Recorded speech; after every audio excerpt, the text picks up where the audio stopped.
السلام علیکم ورحمۃ اللہ وبرکاتہ۔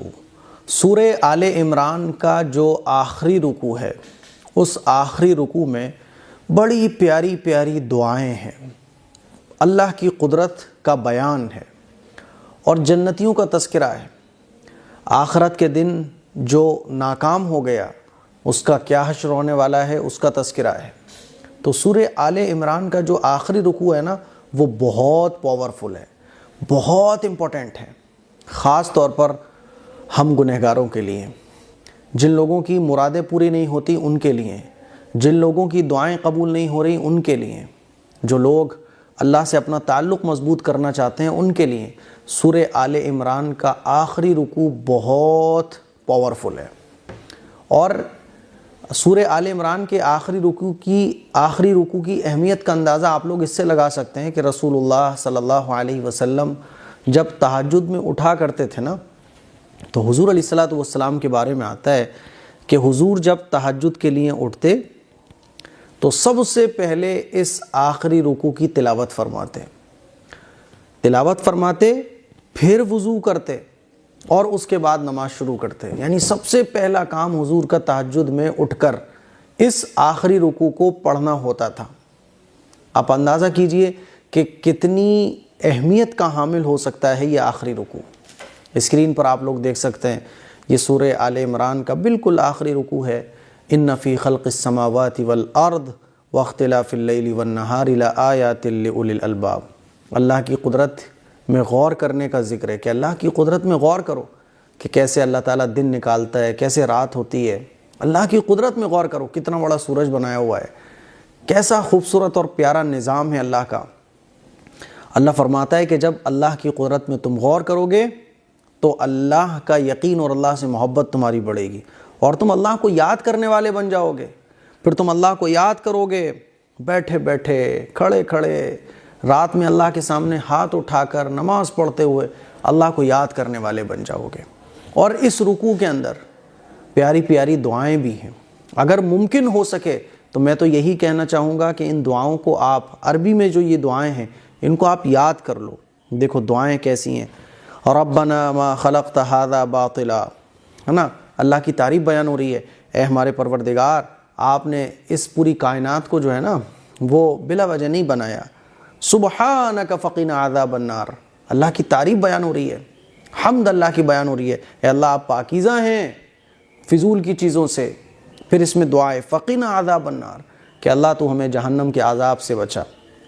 ربنا انک من تدخل النار فقد اخزیتہ، اے ہمارے پروردگار آپ اگر اے ہمارے پروردگار بے شک آپ جس کو جہنم میں داخل کر دیں فقد اخزیتہ، تو وہ تو رسوا ہو گیا، وہ بیکار، وہ تو ناکام ہو گیا۔ پھر وما للظالمین من انصار، اور آپ ظالموں کا کوئی مددگار نہیں ہوتا ہے۔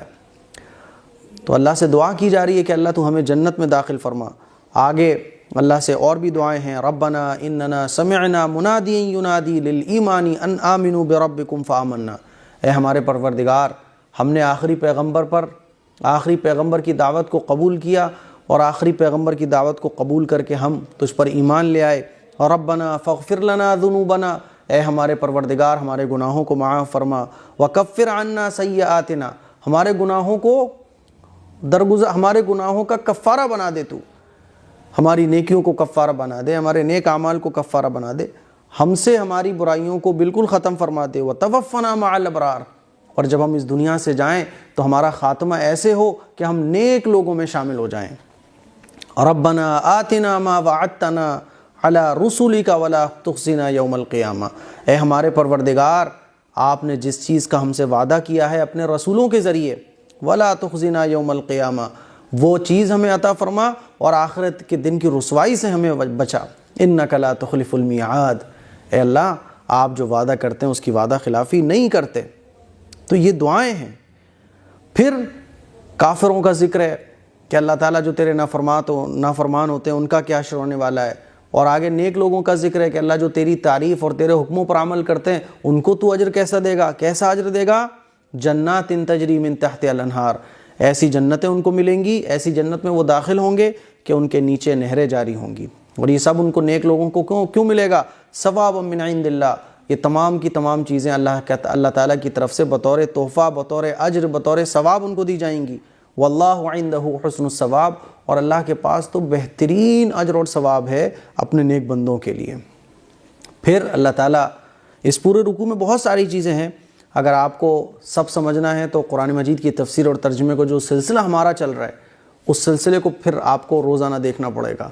سورہ ترجمہ اور تفسیر کا جو سلسلہ روزانہ ایک رکوع کی جو ہم تفسیر اور ترجمہ کرتے ہیں، روزانہ اے ایم قاسمی آفیشل، یہ جو قرآن کے لیے خاص طور پر یہ چینل ہے، اس پر تفسیر کا سلسلہ چل رہا ہے، اس سے پھر آپ جڑیے، ہے نا۔ تو یہ جو رکوع ہے، اگر ممکن ہو سکے تو اس رکوع کو یاد کر لو آپ، اور جب تہجد میں اٹھو تو تہجد میں اٹھتے ہی سب سے پہلے اس رکوع کی تلاوت کرو، پھر وضو کرو، وضو کرنے کے بعد پھر تہجد کی نماز پڑھو۔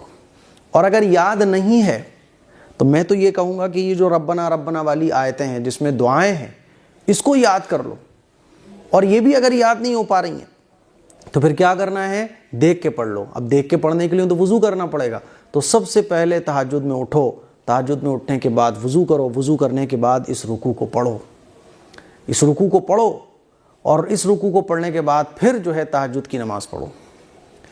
آپ اندازہ کیجئے کہ حضور جب اس رکوع کی تلاوت اٹھ کر سب سے پہلے فرماتے تھے تو سوچئے کہ یہ رکوع کتنا اہم ہوگا، کیونکہ حضور کسی چیز کا روزانہ معمول بنا لیں، کسی رکوع کو پڑھ رہے ہوں تو اس رکوع میں کچھ نہ کچھ خاص تو ہے۔ اسی لیے میں نے سوچا کہ آپ لوگوں کو یہ قرآن مجید میں سورہ آل عمران کے آخری رکوع کے بارے میں بتایا جائے، تو اس رکوع کے بارے میں یہ فضیلت تھی جو میں نے آپ لوگوں کو بتائی۔ تہجد کے وقت سورہ آل عمران کے آخری رکوع کی تلاوت یہ بہت زبردست ہے، بہت سارے فائدے دنیا کے اور آخرت کے آپ کو ملنے والے ہیں۔ اس کلپ کو شیئر کریں، دوسروں تک پہنچائیں۔ السلام علیکم ورحمۃ اللہ وبرکاتہ۔